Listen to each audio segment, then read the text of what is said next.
Et j'en ai marre de moi. Hey, salut les bricoleurs et les bricoleuses de l'à peu près. Alors, nous nous sommes quittés sur cette merveilleuse... Oh là là. Alors, nous nous sommes quittés sur cette merveilleuse peinture vert cardo qui était comme ça.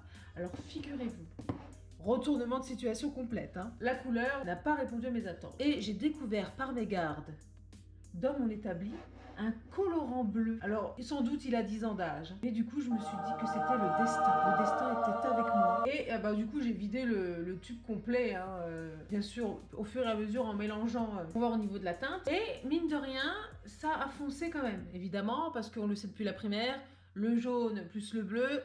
ça fait du vert. Donc du coup, j'ai remis une seconde couche sur le petit meuble.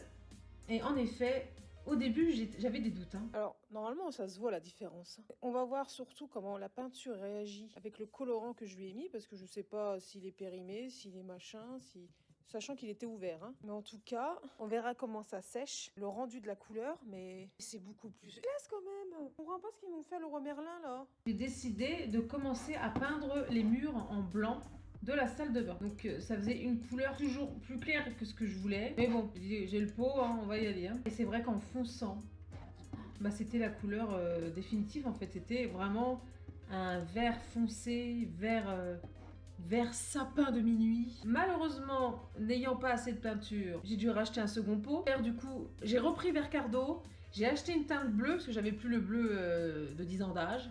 Mais j'ai raconté mon histoire à la vendeuse de Le Roi Merlin. Je lui ai montré le vert cardo sur le truc chromatique. Je lui ai dit écoutez, c'est pas du tout ça. Donc elle m'explique que y a des verres du Luxe Valentine, c'est pas les mêmes verres que machin. Ok, je le conçois. Et du coup, je lui ai expliqué mon petit mélange. Elle me dit ah oui, elle me dit c'est bien et tout. Elle me dit du coup, vous savez combien vous avez mis de bleu? Je dis mais pas du tout. Alors vous savez, moi c'est toujours de l'à peu près. Hein. Donc elle a rigolé. Et effectivement, je n'ai pas récupéré le même verre. Mais bon, c'est vrai que là on tire vers du... je sais pas. C'est pas la même teinte. C'est pas la même teinte. Bon, comme annoncé, hein, c'est la bicharquée sur un bleu canard, mais cet effet, oui, bois, ça fait... alors, je sais pas si ça rend pareil, hein, mais ça fait un peu bois vieilli, vous voyez? Là, on voit le vert.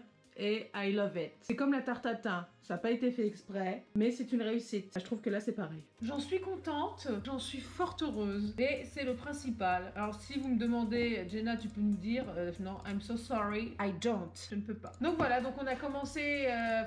mon beau-père est passé pour qu'on fasse la plomberie, on a enlevé le lavabo, etc. Donc, on a mis l'applique pour la lumière. J'ai placé le miroir pour voir ce que ça donnait. Et c'est joli. Moi, je trouve ça joli. Bon, bien sûr, c'est pas fini. Et là, on va attaquer les finitions. Là, vous allez voir, je pense, je me lance avant de le savoir, mais je pense que ça va envoyer.